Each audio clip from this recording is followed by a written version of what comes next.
آج ایک ٹاپک آپ کے ساتھ ڈسکس کرنا چاہوں گی اور وہ ٹاپک ہے حسد کا۔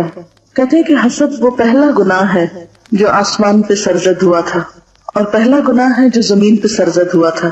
آسمان پہ کب اور کیسے؟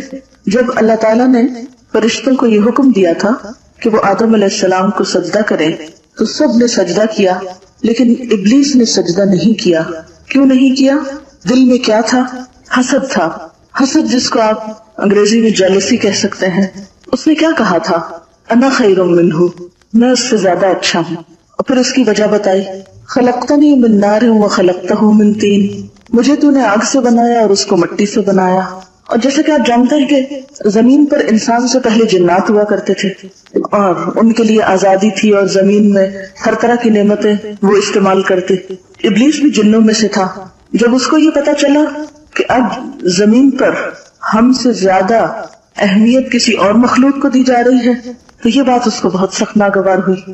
یہ بالکل ایسا ہی ہے جیسے ایک چھوٹا بچہ جب وہ دیکھتا ہے کہ اس کی ماں کی گود میں کوئی دوسرا بہن بھائی آ گیا ہے، دوسرا بچہ آ گیا ہے، تو اس کی کیفیت کیا ہوتی ہے کہ اب میری محبت میں دوسرا شریک ہو رہا ہے، دوسرا اس کو شیئر کرے گا، وہ سب کچھ جو مجھے مل رہا تھا اب اس کو بھی مل جائے گا۔ وہ اس کو اپنا دشمن سمجھنے لگتا ہے اور اس سے جذبہ رقابت پیدا ہوتا ہے اور وہ اس کو ریپل کرتا ہے۔ تو آپ دیکھیں کہ اس کا نقصان کیا ہوا ابلیس کو، اس کے دل میں ایک جلن پیدا ہوئی۔ ویسے بھی آگ سے بنا ہوا تھا تو وہ اور بھی زیادہ جل بن گیا اور کہنے لگا کہ میں اس کے آگے جھکوں، میں اس کے آگے سجدہ کروں، میں اس کو بڑا مان لوں۔ یہ نہیں ہو سکتا۔ اور اس بنا پر اس نے اللہ تعالیٰ کا بھی انکار کیا اور ہمیشہ کے لیے ذلت اور رسوائی اور سزا کا مستحق ہوا، اور پھر اپنی اس برائی پر، اپنی اس ڈٹائی پہ جم گیا اور اس نے توبہ نہیں کی، پلٹا نہیں۔ گویا حسد کے نتیجے میں ایک ایسی سرکشی اس کے اندر آئی، ایک ایسی ڈٹائی اور ایک ایسی کیفیت اس کے اندر آئی کہ جس سے وہ نکل نہ سکا۔ تو یہ ایک ایسی بیماری ہے، ایک ایسی خرابی ہے کہ جو انسان کو بسا اوقات مغلوب کر لیتی ہے۔ جب انسان کو احساس ہوتا ہے کہ یہ ایک برا کام ہے تو انسان اس سے بچ جاتا ہے، نکل آتا ہے یا اس پہ قابو پا لیتا ہے۔ لیکن حسد ایک ایسی تکلیف دہ بیماری ہے انسان کے لیے کہ جس پہ بہت آسانی سے قابو پانا بھی مشکل ہوتا ہے، اور عمومی حالات میں یہ دیکھا گیا ہے کہ حسد انسان کو مغلوب کر لیتا ہے۔ زمین پہ پہلا گناہ کیا تھا؟ قتل۔ کبیرہ گناہوں میں سے بڑا گناہ آپ سمجھ سکتے ہیں، قتل تھا۔ اس کے پیچھے کیا تھا؟ حسد۔ کیسے؟ آپ جانتے ہیں کہ حابیل اور قابیل دونوں نے اللہ تعالیٰ کے سامنے اپنی قربانی پیش کی۔ سورۃ المائدہ میں آپ پڑھ چکے ہیں، اذ قربا قربانا فتقبل من احدهما ولم يتقبل من الاخر قال لاقتلنك۔ جب ان دونوں نے قربانی پیش کی تو ان میں سے ایک کی قربانی قبول کر لی گئی جبکہ دوسرے کی قبول نہ کی گئی۔ کس کی قبول نہیں ہوئی تھی؟ قابیل کی۔ اور کس کی ہوئی تھی؟ حابیل کی۔ تو قابیل حابیل کے اس اعزاز پر کہ اس کی قربانی قبول ہو گئی جل اٹھا اور اس برائی سے اتنا مغلوب ہوا کہ اپنے بھائی کو قتل کر ڈالا۔ حالانکہ قتل کرنے سے پہلے دونوں کے درمیان گفتگو بھی ہوئی، باہم بات چیت بھی ہوئی اور قریب تھا کہ وہ سمجھ جاتا، لیکن حسد سے اتنا مغلوب ہوا کہ سمجھ ہی نہ پایا۔ تو حسد ایک ایسی بیماری ہے کہ جو انسان کے عقل کو، ہوش و حواس کو پوری طرح مفلوج کر کے رکھ دیتی، اور اس وقت تک انسان کو چین نہیں آتا جب تک کہ وہ اس آگ کو ٹھنڈا نہیں کر لیتا۔ اسی سے انتقام کی آگ بھڑکتی ہے۔ بہت سی خرابیاں اسی سے شروع ہوتی۔ پھر آپ دیکھیں کہ لوگ دوسرے کی جب غیبت کرتے ہیں یا اس پہ الزام تراشی کرتے ہیں یا اور بہت سی برائیاں شروع ہوتی ہیں، تعلقات کی خرابیاں، تو اس کے پیچھے ایک بنیادی وجہ حسد ہوتی۔ حسد کی ڈیفینیشن کیا ہے؟ حسد کہتے کس کو؟ کسی بھی صاحب نعمت سے اس کی نعمت کے چھن جانے کی تمنا کرنا، کسی بھی صاحب نعمت سے اس کی نعمت کے چھن جانے کی خواہش کرنا، تمنا کرنا، آرزو کرنا۔ جس کو یہ نعمت ملی ہے بس کوئی بھی طریقہ ہو کہ یہ اس کے پاس نہ رہے، کسی بھی طرح اس سے چھن جائے، اس سے دور ہو جائے، اسے نہ ملے۔ کیونکہ حسد میں انسان کو کسی دوسرے کو ملنے والی نعمت اچھی نہیں لگتی، وہ اس پہ خوش نہیں ہوتا، اور بسا اوقات وہ صرف تمنا ہی نہیں کرتا، حاسد صرف چھننے کی تمنا ہی نہیں کرتا بلکہ عملی طور پر اس کے لیے کوشش بھی شروع کر دیتا ہے۔ کہ صاحب نعمت کو کسی طرح ذلیل و خوار کرے، اسے ملنے والی نعمت کو خود چھین لے، یا یہ کہ اسی کو ہی ختم کر ڈالے تاکہ وہ نعمت سے فائدہ نہ اٹھا سکے۔ اب اگلا سوال یہ ہے کہ کس کس کے ساتھ حسد کیا جاتا ہے؟ کیا کوئی خاص قبیلے کے لوگ ہوتے ہیں یا خاص رنگ و شکل کے ہوتے ہیں؟ کون ہوتے ہیں وہ جن سے حسد ہوتا ہے؟ ہر صاحب نعمت سے حسد کیا جاتا ہے، ہر نعمت والے سے۔ نبی صلی اللہ علیہ وسلم نے فرمایا اپنے ارادوں کی تکمیل میں رازداری سے کام لیا کرو، کیونکہ ہر صاحب نعمت حسد کیا جاتا ہے۔ جس کو بھی نعمت ملتی ہے اسی سے کوئی نہ کوئی حسد کرتا ہے۔ ایک تو ازلی ابدی حسد شیطان کا انسان سے چل ہی رہا ہے، اور پھر انسان انسانوں سے حسد کرتے ہیں۔ اب آپ دیکھیں کہ کون ایسا ہے جس کے پاس کوئی نعمت نہ ہو؟ ہر ایک کے پاس کوئی نہ کوئی نعمت ہے نا، کچھ تو نعمتیں سب میں کامن ہیں۔ مثلا ہم سب الحمدللہ دیکھ سکتے ہیں، لیکن اگر کسی کی آنکھیں ہم سے زیادہ خوبصورت ہو اور اس وجہ سے اس کو کوئی اہمیت مل رہی ہو تو ہم سے یہ برداشت نہیں ہوگا، ہم کہیں گے اس کی وجہ سے اس کو یہ امپورٹنس مل رہی ہے، اس کی تو آنکھیں ہی چلی جائیں۔ اسی وجہ سے آپ نے دیکھا ہوگا بعض لوگ دوسروں پہ تیزاب پھینک دیتے ہیں، قتل تو چلے بڑی درجے کی بات ہے، چھوٹی چھوٹی چیزوں سے تکلیف دیتے ہیں محسوس کو۔ قرآن پاک میں اللہ تعالیٰ فرماتے ہیں ام یحسدون الناس علی ما آتاہم اللہ من فضل، کیا یہ لوگوں سے اس لیے حسد کرتے ہیں کہ اللہ نے جو کچھ ان کو عطا کیا ہے، یعنی وہ کیوں عطا کیا ہے؟ حاسد لوگوں سے اس لیے حسد کرتے ہیں کہ انہیں اللہ کی طرف سے ملنے والی نعمت پر خوشی نہیں ہوتی، وہ دراصل اللہ تعالیٰ پر اعتراض کر رہے ہوتے ہیں یا اس سے ہی ناراض ہو رہے ہوتے ہیں کہ اس نے یہ نعمت کسی کو کیوں دے دی۔ اب ایک سوال تو یہ تھا کہ کس کس سے حسد ہوتا ہے، اگلا سوال یہ ہے کون کون حسد کرتا ہے؟ جس کو اللہ پہ بھروسہ نہیں ہوتا، جو اللہ کے فیصلوں پہ راضی نہیں ہوتا، ہر وہ شخص جو کسی خاص نعمت سے محروم ہوتا ہے اور وہ اس کا طلبگار بھی ہوتا ہے، جب وہ نعمت کسی دوسرے میں دیکھتا ہے تو حسد شروع کر دیتا ہے۔ کیا کوئی ایسا انسان بھی ہوتا ہے جو کبھی کسی سے حسد نہ کرے؟ اپنے آپ کا جائزہ لیں اور سچ بولیں، آپ کو تو کبھی کسی سے حسد نہیں ہوا، آپ تو کبھی نہیں کسی سے جیلس ہوئے، کبھی پتا کیسے چلے گا؟ تو اس سوال کا جواب کیا ہوا کہ ہر شخص کے اندر کسی نہ کسی درجے میں یہ بیماری ضرور ہے۔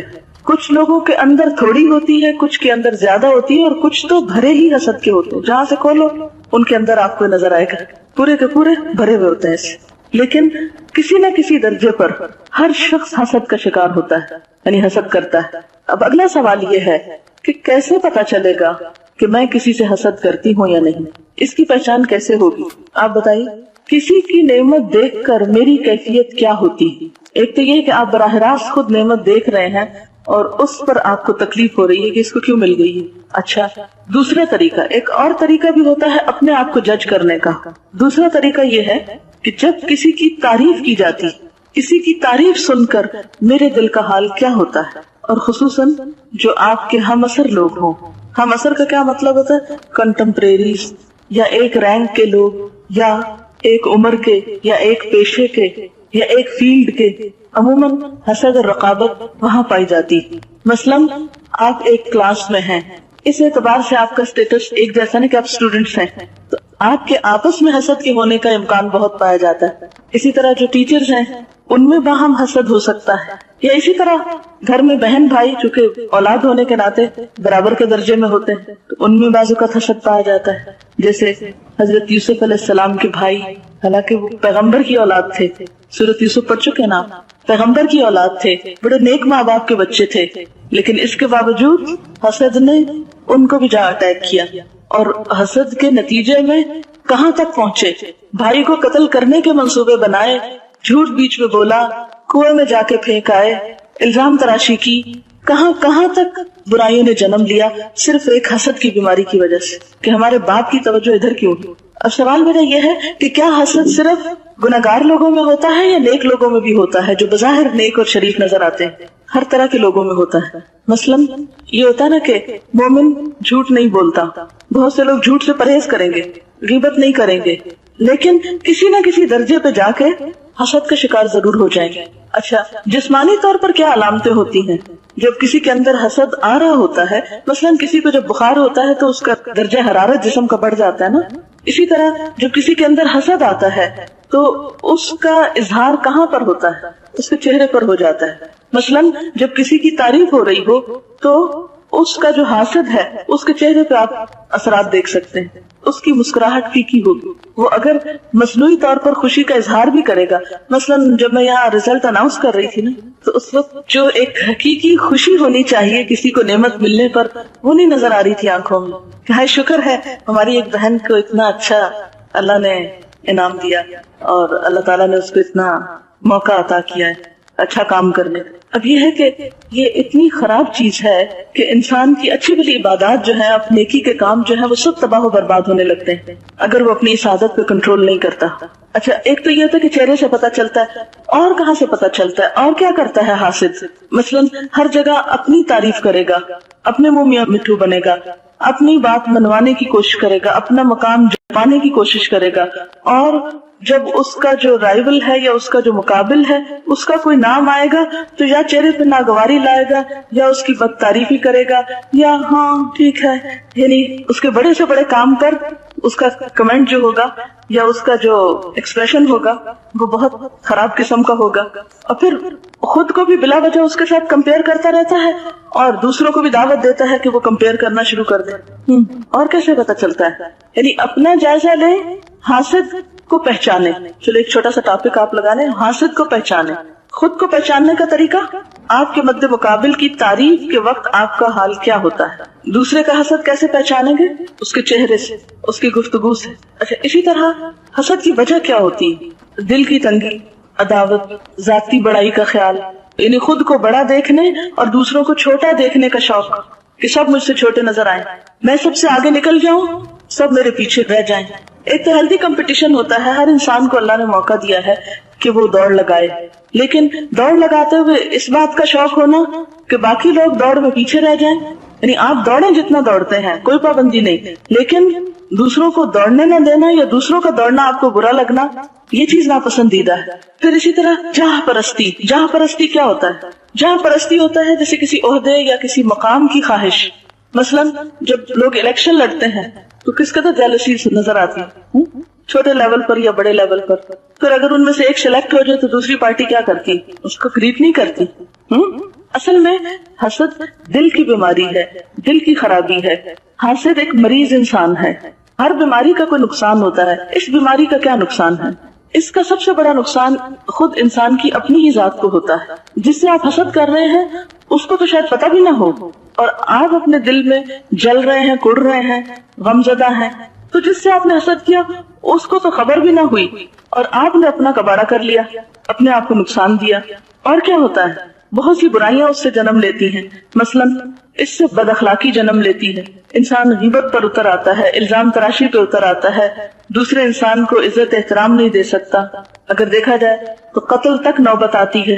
بہت سے کبیرہ گناہوں کی بنیاد یہی بنتا ہے. پھر آپ دیکھیں کہ ابلیس کو کیا نقصان ہوا، راندہ درگاہ ہو گیا.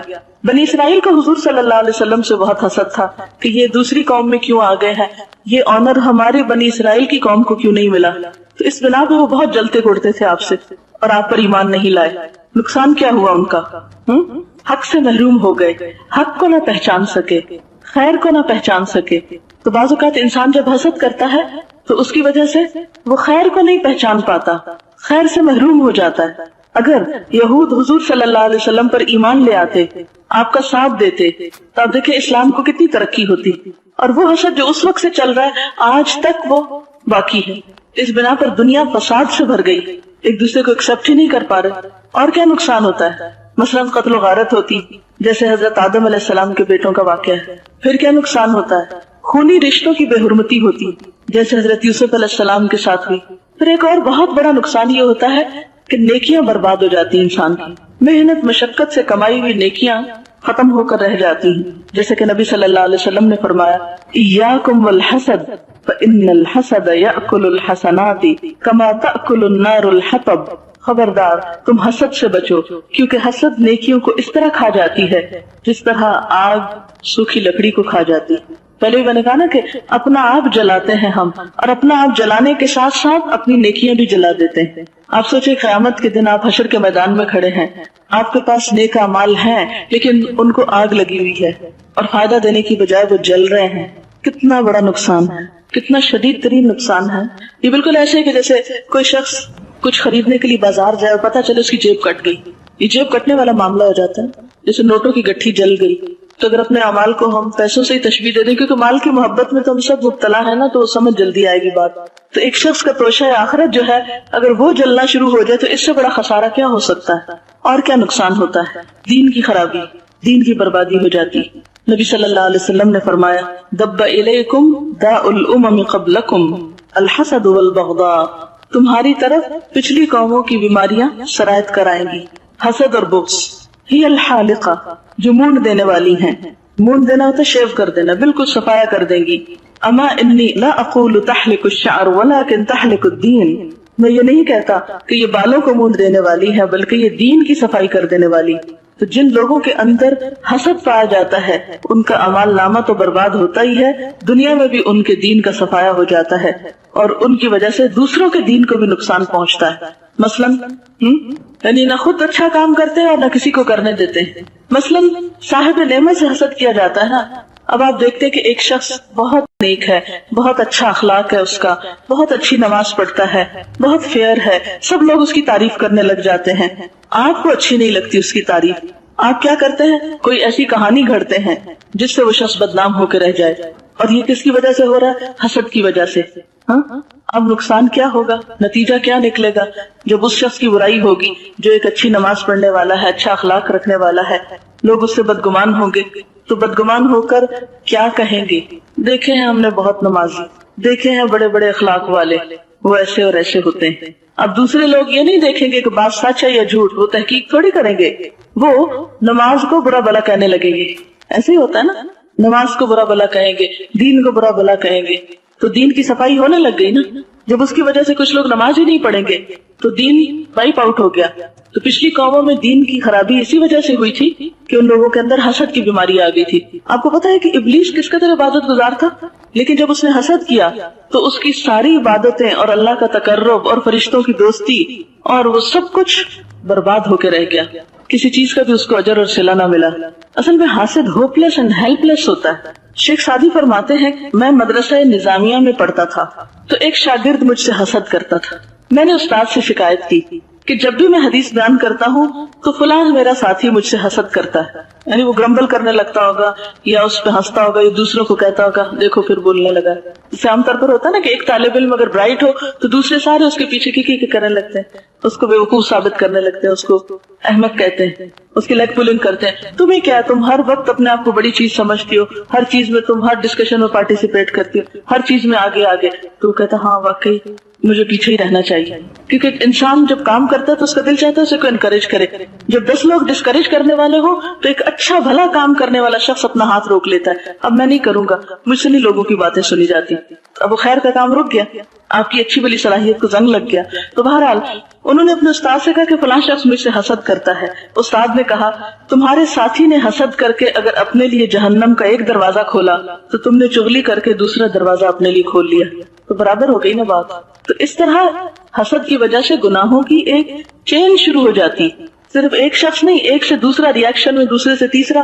مثلا اگر کسی نے کسی کے بارے میں برا بھلا کہا حسد کی وجہ سے کسی کو، اب کیا ہوگا کہ جس کو برا کہا کسی اور نے بھی سن لیا، اس نے تحقیق نہیں کی، اس نے آگے جا کے کسی اور کو بتایا تو بتا فلاں شخص جو اتنی نمازیں پڑھتا ہے اس کا یہ حال ہے. حالانکہ دیکھا کسی نے نہیں ہوتا، صرف سنی سنائی پہ چل پڑتے ہیں. مثلا ایک شخص جو کلاس میں اول آ رہا ہے تو دوسرا کہے ہاں ہمیں پتا ہے وہ کتنی چیٹنگ کرتی، حالانکہ یہ جھوٹ ہوتا ہے. اب دوسرے نے سنا، اس نے تحقیق نہیں کی چیٹنگ کرتی کہ نہیں، اس نے آگے مشہور کر دیا تو پتا یہ ایسے ہی فرسٹ آ گئی ہے، کوئی اس کے اندر قابلیت نہیں، صرف چیٹنگ کرتی. اب ایک نے برائی کی اس سے دیکھ کے دوسرے نے کی، اس نے آگے پہنچائی، اس نے آگے پہنچائی، اور اوور آل ایک ٹرسٹ، اعتماد سب ختم، اور ایک بے چینی کی سی کیفیت بہت سے لوگوں میں آ گئی. اب دیکھیں کہ دنیا میں جینے کا حسن اعتماد کے ساتھ ہے، محبت کا حسن اعتماد کے ساتھ ہے، خوشگوار تعلقات کی طے میں باہمی اعتماد ہے. جن لوگوں کے درمیان اعتماد نہ رہے، جن لوگوں کے درمیان ٹرسٹ نہ رہے کہ وہ ایک دوسرے کے خیر خواہ ہیں، ایک دوسرے سے محبت کرنے والے، ایک دوسرے کو چاہنے والے ہیں، تو نتیجہ کیا ہوتا ہے؟ تعلقات خراب ہوتے ہیں. تعلقات خراب ہوتے ہیں تو بدمزگی ہوتی ہے، زندگی حرام ہو جاتی. آپ ذرا امیجن کریں کہ آپ ایسے لوگوں کی کمپنی میں ہیں جن کو آپ ٹرسٹ کر سکتے ہیں، جو آپ کا بھلا چاہتے ہیں، تو آپ ان کے ساتھ بیٹھ کے کس قدر انجوائے کرتے ہیں. اور اگر تھوڑی دیر بھی آپ کو ایسے لوگوں میں بیٹھنا پڑے کہ جن پر نہ آپ کا اعتماد ہو نہ انہیں آپ پر ہو، تو ایسی زندگی کا کوئی لطف ہے؟ کوئی لطف نہیں۔ تو حسد کے نتیجے میں ہم اپنے ماحول کو اتنا پلوٹ کر لیتے ہیں، اتنی بے چینی اس میں پھیلا دیتے ہیں کہ اپنے لیے دنیا میں جہنم تیار کر لیتے ہیں۔ حاصل تو کچھ نہ ہوا۔ عموماً آپ نے دیکھا ہوگا جو لوگ جلتے اور کڑتے رہتے ہیں ان کی جسمانی صحت بھی بڑی خراب ہوتی ہے، وہ کبھی آپ کو شگفتہ، فریش، ہیلدی نظر نہیں آئیں گے، ان کا چہرہ بھی مرجھایا ہوا، ان کے چہرے پہ بل پڑے ہوئے، ترش روح، ایسے جیسے ستائے ہوئے ہیں زمانے بھر کے، اندر کی جلن کی وجہ سے مسکرا نہیں سکتے، نہ خوش ہو سکتے نہ کسی کو خوش کر سکتے، کیونکہ اگر آپ مسکرانا جانتے ہیں تو دوسرے کو بھی خوش کرنا جانتے ہیں، اور کسی کو خوش کرنا کتنی بڑی نیکی۔ پھر اسی طرح بسا اوقات طنز اور تانوں کے تیر چلائے جاتے ہیں، جس سے ماحول اتنا زخمی ہو جاتا ہے کہ انسان کے لیے چند لمحے گزارنا ایسے ماحول میں مشکل ہو جاتا ہے۔ اب کوئی شخص بھی تنہا زندگی نہیں بسر کر سکتا، ہر انسان محتاج ہے دوسرے کا، کوئی کتنا بھی عقل مند ہو، کتنا بھی قابل ہو، کتنا بھی مالدار ہو، اکیلے کسی کا کام نہیں چلتا، اور اس کام میں برکت ہوتی ہے جو مل جل کر کیا جاتا ہے۔ حدیث پاک میں آتا ہے ید اللہ فوق الجماعہ، جماعت کے اوپر اللہ کا ہاتھ ہوتا ہے۔ کیا مطلب ہے کہ جو لوگ مل جل کر کوئی کام کرتے ہیں ان پر اللہ کی رحمت ہوتی ہے، ان کو اللہ کی تائید حاصل ہوتی ہے، اللہ کی مدد ان کے شامل حال ہو جاتی۔ تو حاسد لوگ تو اکٹھے بیٹھ کے کام کر ہی نہیں سکتے، کیونکہ وہ حاسد بنیادی طور پر تکبر کا شکار ہوتا ہے، وہ اپنا نام، اپنی بڑائی اور اپنا آپ چاہتا ہے، اپنا فائدہ بس چاہتا ہے۔ تو اس کا نتیجہ پھر کیا نکلتا ہے کہ وہ کٹاؤ شروع ہو جاتا ہے نا گروپ کے اندر، ایک دوسرے سے تعاون، ایک دوسرے کی خیر خواہی، ایک دوسرے کی مدد خیر میں نہیں ہوتی، اور جتنا کٹاؤ بٹاؤ ہوتا ہے اتنا ہی زیادہ کام کی برکت چلی جاتی۔ اچھا، بعض لوگ صرف اپنی ذات کے اندر مڑ جاتے ہیں، انٹروورٹ ہو جاتے ہیں، ہر چیز اپنی ذات تک رکھیں گے، خود ہی غم سہیں گے، خود ہی خوش ہوں گے، خود ہی سب کچھ، تو وہ اسپرچولی بھی آئسولیٹڈ ہو جاتے ہیں، تو اس سے بھی ان کو بہت بڑا لاس ہوتا ہے۔ کیوں کہا تھا ایک صحابی نے تعالوا نؤمن بربنا ساعہ، آؤ تھوڑی دیر کے لیے اپنے رب پر ایمان لے آئے۔ تو آپ اکیلے کیوں نہیں لے آتے، دوسرے کو کیوں بلا رہے ہیں؟ اس لیے کہ اکیلے کرنے میں نہ وہ حسن ہے، نہ وہ خوبصورتی ہے، نہ وہ مزہ ہے جتنا ایک گروپ کی شکل میں کام کرنے میں، چھوٹا کام ہو یا بڑا۔ مثلاً اگر آپ کھانا ہی پکا رہے ہیں تو اگر مل جل کر آپ کام کر لیں، مثلا مل جل کے سبزی بنا رہے ہیں، مل جل کر آپ چیزیں کریں، تو وہی کام اتنا آسان ہو جائے گا کہ آپ کو پتہ ہی نہیں چلے گا۔ اور اگر سارے لوگ اندر بیٹھ کے گپ شپ کر رہے ہیں اور آپ ایک اکیلے کو کچن میں کھڑا ہونا پڑے تو پھر کیفیت کیا ہو جاتی ہے۔ اسی طرح بہت سے اور کاموں میں آپ دیکھیں، اکیلے میں کوئی کام کرنا، اس میں یہ سب لطف ختم ہو کر رہ جاتے ہیں۔ اسلام نے کیوں کہا دن میں مردوں کے لیے 5 وقت نماز با جماعت، کٹھے پڑھو نماز، عید میں نماز کٹھے پڑھو، اجتماعیت ہے، اپنے اپنے گھر میں اکیلے مت بیٹھے رہو، ملو جلو، حج اکٹھی عبادت، روزے میں ایک اجتماعیت کی روح، ورنہ تو کہہ دیتے اللہ تعالیٰ بھی مہینے کے روزے رکھنے، چاہو تو کٹھے رکھو، چاہو تو مہینے میں تھوڑے تھوڑے کر کے کر لو، جب جس کا دل چاہے اس کو ثواب دے دوں گا۔ کیوں کہا ایک ہی مہینے میں بیک وقت سب رکھو، ایک ٹائم پہ ابتدا، ایک ٹائم پہ انتہا۔ حدیث میں آتا لا حسد الا فی اثنتین، نہیں حسد کی اجازت مگر 2 لوگوں میں، رجل آتاہ اللہ المال، ایسا شخص جس کو اللہ نے مال دیا ہو پھر وہ اس کو حق کے راستوں میں خرچ کرتا ہو، اسی طرح وہ شخص جس کو اللہ نے علم دیا ہو پھر وہ اس پر عمل کرتا ہو اور اسے دوسروں کو سکھاتا ہو، تو ایسا شخص بھی قابل رشک ہے۔ تو اردو میں اس کے لیے لفظ رشک استعمال ہوتا ہے۔ ہمارے دین نے ہمیں حسد سے بچنے کے لیے کیا تعلیم دی؟ اس میں آپ صلی اللہ علیہ وسلم نے فرمایا ایاکم والظن فإن الظن اکذب الحدیث ولا تحسسوا ولا تجسسوا ولا تنافسوا ولا تحاسدوا ولا تباغضوا ولا تدابروا وكونوا عباد اللہ اخوانا۔ تم بہت زیادہ گمان کرنے سے پرہیز کرو کیونکہ گمان سب سے جھوٹی بات ہے۔ فإن الظن اکذب الحدیث ولا تحسسوا، نہ ٹور لگاؤ، ولا تجسسوا، نہ تجسس کرو، ولا تنافسوا، اور نہ مقابلے بازی کرو، ولا تحاسدوا، اور نہ تم حسد کرو یعنی ایک دوسرے سے، ولا تباغضوا، نہ ایک دوسرے سے بغض رکھو، ولا تدابروا، اور نہ ایک دوسرے سے پیٹھ پھیرو، وکونوا عباد اللہ اخوانا، اور اللہ کے بندو بھائی بھائی بن جاؤ، یعنی آپس میں بھائیوں کی طرح رہو، دوستی رکھو، ایک دوسرے کے خیر خواہ بنو، تعلق رکھو۔ میری امت کے لوگ اس وقت تک بھلائی پر رہیں گے جب تک ایک دوسرے سے حسد نہ کریں گے۔ حسد کی اصل میں روح کیا ہے؟ اچھا اب تھوڑی دیر کے لیے سوچئے کہ آپ نے اپنے چھوٹے بہن بھائیوں میں کوئی چیز تقسیم کی، آپ خرید کر لائے، محنت کی، لا کے آپ نے سب کو دی، کیا ہونا چاہیے تھا؟ وہ کیا کریں آپ کے ساتھ؟ شکر گزار، تو بہت شکریہ آپ نے ہم پر احسان کیا، فلاں چیز آپ ہم کو لا کر دے رہے ہیں. لیکن عموماً کیا ہوتا ہے کہ لوگ اس پر شکوہ شروع کر دیتے ہیں، ناراضگی کا اظہار کرتے ہیں، آپ نے اس کو تو زیادہ دی اور مجھے کم دی، ایک بہت بڑی خیر سے محروم ہو گئے. پھر ایک اور نقصان یہ ہے کہ حاسد کی بخشش نہیں ہوتی. حسد کی وجہ سے بعض اوقات قطع رحمی ہو جاتی. قطع رحمی کیا ہوتا ہے؟ رشتہ داریاں کٹ جاتی. عام طور پر آپ نے دیکھا ہوگا کہ کزنز کے بیچ میں کتنی رقابت چلتی ہے بعض اوقات، بزنس کے معاملے میں، ایجوکیشن کے معاملے میں. جو مختلف بھائیوں کی شادیاں ہوتی ہیں، ان کی بیویاں آتی ہیں تو وہ آپس میں تو بعض اوقات لڑائی جھگڑا شروع ہو جاتا ہے. بعض اوقات بچوں کے اوپر مقابلے ہو رہے ہوتے ہیں. اگر ایک کا بیٹا ہو گیا اور دوسرے کی بیٹی ہو گئی ہے تو اس کو جینے نہیں دیں گے.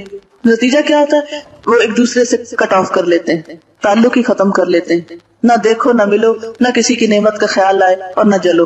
اچھا، ایک میں نے پیچھے وجہ بتائی تھی نا کہ دین کی خرابی ہو جاتی ہے حسد کی وجہ سے، تو اس میں ایک اور حدیث بھی لکھ لیجئے کہ نبی صلی اللہ علیہ وسلم نے فرمایا 2 بھوکے بھیڑیے بکریوں کو اتنا نقصان نہیں دیتے جس قدر مال کی حرص اور حسد مسلمانوں کے دین کو برباد کرنے والا ہے. یعنی بھوکے بھیڑیے اگر کہیں گھس جائیں تو اتنا بھیڑوں کو نقصان نہیں دیں گے جتنا نقصان حسد دین کو پہنچاتا ہے. اب سوال یہ پیدا ہوتا ہے کہ حسد سے کیسے بچا جائے؟ آپ کیسے بچیں حسد سے؟ اگر اندر وہ ایک تھرمامیٹر لگا لیا، پتا چلا کہ جی مجھے فلاں کی تعریف اچھی نہیں لگی، کسی کے بارے میں فلاں نے خیرخواہی کے الفاظ استعمال کی تو مجھے بہت تکلیف ہوئی کہ کیوں اس کو کیوں اچھا کہا، اس کی کوئی تعریف کی. تو اس کے لیے ایک دعا سکھائی گئی ہے قرآن پاک میں، وہ پڑھنی چاہیے. اے ہمارے رب ہمیں بخش دے اور ہمارے ان بھائیوں کو بخش دے جو ایمان میں ہم سے سبقت لے گئے، یعنی جن کو خیر پہلے مل گئی، جو ہم سے نیکیوں میں آگے نکل گئے، ایمان میں آگے نکل گئے، یا جو ہم سے پہلے ایمان لے آئے. اور ہمارے دل میں ایمان والوں کے لیے کوئی غل کینہ کپٹ نہ رکھ، بے شک تو رؤوف الرحیم ہے، شفقت کرنے والا مہربان ہے. اسی طرح نبی صلی اللہ علیہ وسلم نے فرمایا اے میرے بیٹے، حضرت انس سے فرمایا اگر تم سے ہو سکے کہ صبح و شام اس حالت میں گزارو کہ تمہارے دل میں کسی کی طرف سے کینہ نہ ہو تو ایسا ہی کرو. یعنی اگر صبح کے وقت ہوا ہے تو شام سے پہلے نکالنے کی کوشش کرے. آپ دیکھیں کہ اگر آپ کے کمرے میں چھپکلی آ جائے تو اس کو آپ چھوڑتے ہیں، رہنے دیتے ہیں؟ اس نے بھی تو کہیں رہنا ہے، یہ بھی رہے میں بھی رہتی ہوں. کیا کرتے ہیں آپ؟ نکال کے سوتے ہیں. اور اگر سانپ آ جائے تو شاید سانپ اتنا نقصان نہ دے جتنا حسد دین کو نقصان دے جاتا ہے. بدگمانی، کینہ، بغض، نفرت، اناد. پھر یہ کہ انسان سوچے کہ اس حسد کو ترک کرنے سے مجھ کو جنت کی نعمتیں ملے گی، کیونکہ اہل جنت کی صفت یہ ہے کہ ان کے دل حسد سے پاک ہوں گے. پھر اسی طرح یہ ہے کہ حسد کو رشک میں بدل لیں، اس میں آپ کو ذرا آسانی ہو جائے گی. یعنی کسی کی نعمت دیکھ کے آپ کو تکلیف تو ہوگی، یہ تو قدرتی بات ہے، برداشت نہیں ہوگا. جب پرائرٹی آخرت ہو جاتی ہے تو پھر نہیں اتنا بادر کرتی یہ چیزیں. یعنی اپنی ترجیح دین کو بنا لیں، اپنی آخرت کو بنا لیں. جب آپ کو پتا ہو یہ دنیا کی نعمتیں تو سب ختم ہو جانی، اگر آج کسی کے پاس مال زیادہ ہے تو بھی چلا جائے گا، اگر کسی کا علم ہے تو بھی ختم ہو جائے گا، حسن ہے تو وہ بھی بڑھاپے میں سب واپس چلا جائے گا. دنیا کی نعمتیں تو ختم ہی ہو جائیں گی، لیکن آخرت میں ملنے والی نعمتیں باقی رہیں گی. اس لیے اگر آخرت ترجیح ہو جائے تو حسد میں کمی آ جاتی ہے، ختم ہونے لگتا ہے آہستہ آہستہ، پرواہ نہیں کرتا انسان. لیکن اس کے باوجود اگر انسان ہونے کے ناطے شیطان دشمن ہمارے ساتھ ہے، کہیں نہ کہیں ہم کو ستائے تو اس حسد کو رشک میں بدل لے. یہ نہ سوچے کہ اللہ اس سے چھن جائے، یہ سوچنے لگے کہ اللہ مجھے بھی دے، تو پھر معاملہ آسان ہو جائے گا. اب آخری سوال میرا یہ ہے کہ حاسد کے شر سے کیسے بچا جائے؟ اب آپ تو نہیں کر رہے، اپنے آپ کو تو سنبھال لیا آپ نے، دوسروں کو کیسے سنبھالیں؟ آپ نہیں کر رہے، دوسرے جو کر رہے ہیں اب کیا کریں؟ صبح شام کی دعائیں جس میں خاص طور پر معوذتین ہے، ومن شر حاسد اذا حسد، اور اپنے معاملات میں رازداری سے کام لیں. پھر یہ کہ صبر سے کام لیں.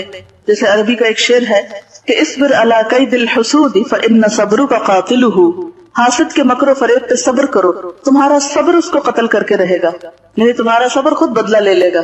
پریشان نہ ہو. اللہ تعالیٰ اہل کتاب کے حسد کے جواب میں حضور صلی اللہ علیہ وسلم کو کیا فرماتے تھے؟ واعفوا واصفحوا حتی یاتی اللہ بامرہ، معاف کر دو، درگزر کر دو حتیٰ کہ اللہ اپنا فیصلہ لے آئے. اور پھر حدیث آپ کو سنا دیتی ہوں جو بہت حد تک انسان کو حسد سے بچنے میں مدد دیتی. حضرت عبداللہ بن عمر فرماتے ہیں کہ پوچھا گیا اے اللہ کے رسول صلی اللہ علیہ وسلم سب سے بہتر کون ہے؟ فرمایا ہر مخموم القلب اور سچی زبان والا. لوگوں نے کہا سچی زبان والے کو تو ہم جانتے ہیں، یہ مخموم القلب کون ہے؟ آپ نے فرمایا پرہیزگار، صاف ستھرا، جس میں نہ گناہ ہو، نہ ظلم، نہ کینہ اور نہ حسد. حضرت ابو ذر رضی اللہ تعالیٰ عنہ فرماتے ہیں کہ نبی صلی اللہ علیہ وسلم نے فرمایا وہ شخص فلاح کو پہنچ گیا جس نے اپنے دل کو ایمان کے لیے خالص کر لیا اور اپنے دل کو صاف کر لیا اور اس کی زبان سچی ہے اور نفس کو مطمئن بنا لیا اور اپنی طبیعت کو حسن خلق کے سانچے میں ڈھال لیا. اور پھر روایات میں آتا ہے کہ حضرت موسیٰ علیہ السلام نے ایک شخص کو عرش الہی کے سائے میں دیکھا تو اس کے مرتبے کو دیکھ کے ان کے دل میں رشک پیدا ہوا کہ مجھے بھی یہ مرتبہ ملتا تو اچھا تھا. انہوں نے اللہ تعالیٰ سے اس کا نام پوچھا. اللہ تعالیٰ نے فرمایا نام سے کیا کام، اس کے کام بتائے دیتا ہوں جس کی وجہ سے وہ عرش کے سائے تلے ہے. یہ شخص 3 کام کیا کرتا تھا. ایک یہ کہ لوگوں پر اللہ کے انعام دیکھ کر حسد نہیں کرتا تھا، دوسرا یہ کہ ماں باپ کا نافرمان نہ تھا، اور تیسرا یہ کہ لوگوں کی چغلی ایک سے دوسرے کو نہیں کرتا تھا. اور پھر ایک شخص کے بارے میں آپ صلی اللہ علیہ وسلم نے 3 دن تک فرمایا کہ جس نے اہل جنت کو دیکھنا ہے تو اس کو دیکھ لے. جب 3 دن صحابہ نے دیکھا کہ ایک ہی شخص ہے کہ جس کے بارے میں آپ یہ بات فرما رہے ہیں، حضرت عبداللہ بن عمر کو بہت شوق ہوا کہ میں دیکھوں یہ کام کیا کرتا ہے. 3 دن اس کے گھر رہنے کی انہوں نے اجازت مانگی، وہ شخص مان گیا. دیکھا تو وہ ایک عام انسان تھا، کوئی غیر معمولی عمل نہیں تھا اس کا. حضرت عبداللہ بن عمر نے 3 دن کے بعد پوچھا کہ بھائی آپ کے بارے میں حضور صلی اللہ علیہ وسلم نے 3 دن جنتی ہونے کی بشارت دی ہے، آخر آپ وہ کون سا کام کرتے ہیں کہ جس کی وجہ سے آپ کو جنت میں جگہ ملے گی، جبکہ میں دیکھتا ہوں کہ آپ کی زندگی میں کوئی ایسا خاص کام تو نہیں ہے. تو انہوں نے کہا کہ میں کسی مسلمان سے کینہ نہیں رکھتا اور نہ کسی کی بھلائی پر جو اللہ نے اسے دے رکھی ہے حسد کرتا ہوں. تو عبداللہ بن عمر کہتے ہیں کہ میں نے اس سے کہا یہی وہ چیز ہے جس نے اس درجے پہ پہنچا دیا ہے. ہمارا حال یہ ہے کہ ہم ظاہری لباس کو بہت توجہ دیتے ہیں. مسلمان بننے کی پہچان ہم حجاب سمجھتے ہیں کہ کوئی شخص کوٹ سکارف پہن لے تو وہ بہت اچھے درجے کا مسلمان ہو گیا. آپ کو معلوم ہے سورۃ الاعراف میں اللہ تعالیٰ کیا فرماتے ہیں، یا بنی آدم قد انزلنا علیکم لباسا یواری سوآتکم وریشا ولباس التقوی ذالک خیر. ظاہر کا لباس تو ہے ہی، لیکن وہ لباس التقوی ذالک خیر، اور تقوی کا لباس، اور تقوی کہاں ہوتا ہے؟ اندر. یعنی جیسے باہر کی چیزوں کو ہم چھپاتے ہیں، لباس جسم کے عیب چھپاتا ہے، زیب و زینت دیتا ہے انسان کو، اسی طرح لباس تقوی دل کا لباس ہے کہ دل کے اندر جو عیب ہے، حسد ہے، بغض ہے، کینہ ہے، نفرت ہے، عداوت ہے، بدگمانی ہے، ان کو بھی ڈھانپا جائے، ان کو بھی ختم کیا جائے اندر سے. جیسے ظاہری داغ دھبے دھو دھو کے مٹاتے ہیں تو دل کے داغ دھبے بھی دھو دھو کے مٹائے جائیں. صرف لوگوں سے سامنے ہی اچھے نہ ہوں، پیچھے بھی ان کے لیے اچھے ہوں. صرف ظاہر میں خیر خواہی نہ کریں، حقیقت میں بھی ان کی خیر خواہی کریں. لکھتی میرا آنکھوں دیکھا واقعہ ہے لیبیا میں. ہم باہر تھے، ایک فیملی 2 بھائی اکٹھے رہتے تھے. ایک بھائی کو گورنمنٹ نے اچھا خوبصورت گھر اور پے بھی ڈالرز میں دی. اس کے بھائی کو رات دن فکر کرنے سے بلڈ کینسر ہو گیا اور بہت جلد دنیا سے چلا گیا. اگر وہ اے سی لگاتا تو کہتا یہ مجھے سوٹ نہیں کرتا، ہر چیز میں آپ نکالتا اور اسے کہتا کہ میرے لیے بھی جاب کا کچھ کر دو، میری بھی بیوی بچے ایسے گھر میں رہیں. بس یہی دوڑ ہے آج کے انسانوں کی، تیری دیوار سے اونچی میری دیوار بنے. ہو گئے لوگ اپاہج یہی کہتے کہتے، ابھی چلتے ہیں ذرا راہ تو ہموار بنے.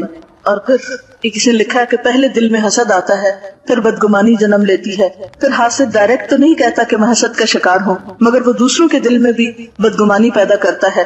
اس کا نتیجہ کیا ہوتا ہے کہ اسے غیبت کرنا پڑتی ہے، ہر جگہ وہ ایسی ڈسکشن کرتا ہے، اور نتیجہ کیا ہوتا ہے کہ حسد ساری نیکیوں کو کھا جاتا ہے، سب نیکیوں کا صفایا ہو جاتا ہے، کیونکہ وہ برائیوں کی چین چل پڑتی ہے نا. اچھا، پہلے جو اسباب پوچھے گئے تھے نا کہ عموماً حسد کا سبب کیا ہوتا ہے، تو اس میں کسی نے لکھا ہے کہ یہ ایک نفسیاتی بیماری ہے.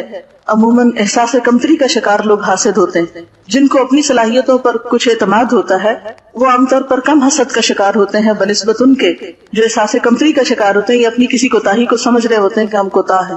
اچھا، ایک اور بات یہ بچنے کی، کبھی میں نے بات کی تھی نا کہ کس طرح اپنے اندر سے حسد کو دور کرے. تو اس میں یہ کہ جس سے آپ کو حسد ہو رہا اس کی خوب تعریف شروع کر دے، اپنی کوئی پسندیدہ چیز اس پہ خرچ کریں. ایک تو اس کا رویہ آپ کے ساتھ اچھا ہو جائے گا، جب وہ آپ کو امپورٹنس دے گا تو آپ کا حسد بھی کم ہو جائے گا. اور دوسرا یہ ہے کہ آپ کے اندر بھی صدقہ کرنے سے اور دعا کرنے سے اس جلن کی کمی ہو جائے گی. یعنی جس سے آپ حسد کر رہے ہیں اس کو امپورٹنس دینا شروع کریں. کیا حسد انسان کی نیچر میں یا شیطان کی طرف سے ہے؟ بات یہ ہے کہ ہمارے اندر اللہ نے خیر اور شر دونوں رکھی ہوئی ہے. جب ہم خیر کے ماحول میں ہوتے ہیں تو وہ خیر کا جو اندر حصہ ہے نا وہ ریفلیکٹ کرنے لگتا ہے، اور جب برے ماحول میں ہوتے ہیں تو وہی تصویر اندر نظر آنے لگتی. تو جیسے ماحول میں آپ ہوں گے وہی چیز اندر آپ کے کلک کرنے لگے گی، وہی نشو نما پانے لگے گی. ایک حاسد جو ہوتا ہے وہ غیر حقیقی دنیا میں رہ رہا ہوتا ہے، وہ اپنے تخیلات کا ایک گڑھا بناتا ہے اور جس سے وہ حسد کر رہا ہوتا ہے اس کو اس میں گرانے کی کوشش کر رہا ہوتا ہے، اور ہر دم اس انتظار میں ہوتا ہے کہ دوسرے کے نقصان کی خبر کب ملے. حسد کی ایک پہچان یہ بھی، پہچان کی بات ہوئی تھی نا کہ محسود یعنی جس سے حسد کیا جا رہا ہو اس کا نقصان بہت اچھا لگتا ہے، اس کے نقصان پر خوشی ہوتی، اس کے نقصان کی تمنا ہوتی. یہ کہہ رہی ہیں کہ اللہ تعالیٰ نے شوہر اور بیوی کے درمیان محبت رکھی اور پھر دونوں کا دائرہ کار الگ الگ کر دیا تاکہ ایک فیلڈ میں دونوں نہ رہیں اور ان میں جیلسیز کم ہوں. یہ آپ نے صحیح کہا. میں ایک ایسے کپل کو جانتی ہوں کہ جو دونوں پہلے کلاس فیلوز تھے, دونوں کو بعد میں بینک میں جاب ملی, شادی بھی ہو گئی. اب اتفاق یہ کہ لڑکی بہت ذہین تھی اور اس کی جاب لڑکے کے مقابلے میں اچھی تھی, وہ زیادہ ارن کر رہی تھی, اور محض اس بنا پر کہ شوہر جو ہے اس کو اللہ نے ایک درجہ دے رکھا ہے تو اس نے پہلے تو چھوٹی چھوٹی چیزوں میں اس کے روڑے اٹکانے شروع کیے. گھر کے کام میں شیئر نہیں کرنا, بچوں کی ذمہ داری میں شیئر نہیں کرنا. پھر یہ کہ جب کسی اور طریقے سے دیکھا کہ نہیں کام چلتا, ٹھیک ٹھاک قسم کی لڑائی جھگڑا فساد, اور بالآخر یہاں پر آ کر بات ٹھہری کہ لڑکی کو جاب چھوڑنا پڑی, اور جب چھوڑی تو جب جا کر گھر میں کچھ چین ہوا, حالانکہ اپنی پسند کی شادی کی تھی. تو آپ نے دیکھا ہوگا کہ بعض اوقات دو باہم محبت کرنے والوں میں بھی تعلقات کی شدید خرابی کا سبب یہ حسد بن جاتا ہے. کیونکہ ہمارے معاشرے میں ویسے بھی لوگ تانے دیتے ہیں, دیکھو تمہاری بیوی تو بہت قابل ہے اور تم پیچھے رہ گئے ہو, تو وہ اس کو اپنی بعض اوقات خرابی کا سبب سمجھتے ہیں. حسد کا ایک علاج یہ ہے کہ جس سے آپ کو حسد ہو تو اس سے خوب اچھی طرح سلام کریں, مصافحہ ضرور کریں, ہاتھ ملائیں. نبی صلی اللہ علیہ وسلم نے فرمایا تصافحوا فإنه يذهب الغل, مصافحہ کرو وہ دلوں کا کینہ دور کرتا ہے. کہتے کہ حسد کا روٹ کاز حب الدنیا کہا جا سکتا ہے کہ حب الدنیا رأس کل خطیئۃ, دنیا کی محبت ہر برائی کی جڑ ہے. کیونکہ دنیا کی محبت کی وجہ سے ہی تو آپ دوسرے سے حسد کر رہے ہوتے ہیں کہ وہ دنیا اس کو کیوں زیادہ مل گئی. ایک سوال ہے, حاسد کی تو سزا ہو رہی ہے, اس کا نقصان بھی ہے, لیکن جس سے اس کو حسد ہوتا ہے کیا اس کا بھی کچھ نقصان ہوگا؟